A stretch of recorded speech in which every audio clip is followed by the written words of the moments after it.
So, are these rock bands doing the devil's work?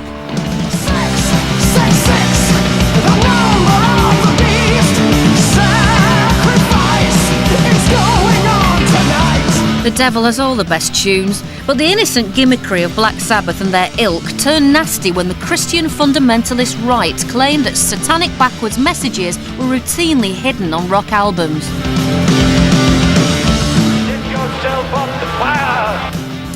Set yourself on fire. 4 words, Your Honor. But you play those 4 words backwards, and what do you have? Refute, Flutsvoigt, Nuitis.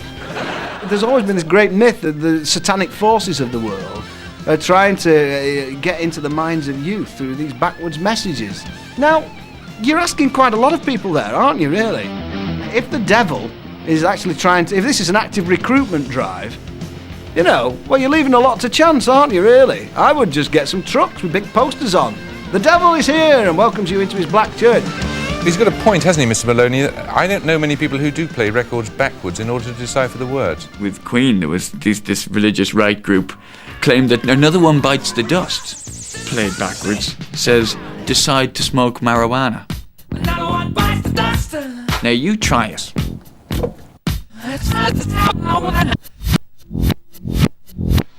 It's fun to smoke marijuana. Another one bites the dust. I fancy a flirtation with the black arts here. I'll just buy a couple of albums on the off chance there's something subliminal on the play out of side 2 and play it back in my bedroom for several hours. I mean, how many people are going to be daft enough? I mean, obviously plenty of Americans, but you know, normal people. Not many. Going to be another hot, dry one in the Reno area. Here's some Judas Priest to help you get through the day. But suddenly the joke turned sour. For Judas Priest, this moral panic over supposed subliminal messages led to them being accused of inciting the suicide of a teenager in Nevada, America. Today's testimony really sums up what this case is all about, which is subliminal or hidden messages in the music of Judas Priest, specifically in the Stained Class album. These 2 boys in Reno, Nevada, who were both huge metal fans, loved Judas Priest, were listening to a song and went out with a shotgun, and the one kid killed himself, but the other one survived. On December 23rd, 1985, Raymond Belknap took this shotgun, placed it under his chin, and pulled the trigger. Rob Halford was in there and gave evidence quite eloquently, really, because it was high farce. That's correct. The judge asked the parents of the kids, well, did you notice anything odd in their behaviour? He said, well, they were locked in the bedroom listening to Judas Priest. How odd can your behaviour be? Better by you, better than me. Their prosecuting attorneys said that they heard this thing in a song which they determined to be the phrase, do it.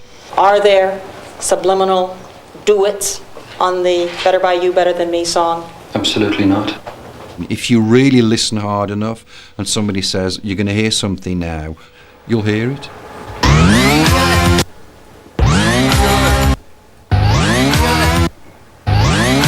I said, let's just find any record, and we went into a studio in Reno, and I said, look, there's a collection over there, and we pulled some out, and I played it backwards, and it sounded like I gave him a peppermint something, and that's what I said to the judge. I said, I'm going to play this backwards now, and I'm going to suggest to you that what you hear is this phrase, you know. So what we'll hear first is I asked for a peppermint, I asked for her to get one.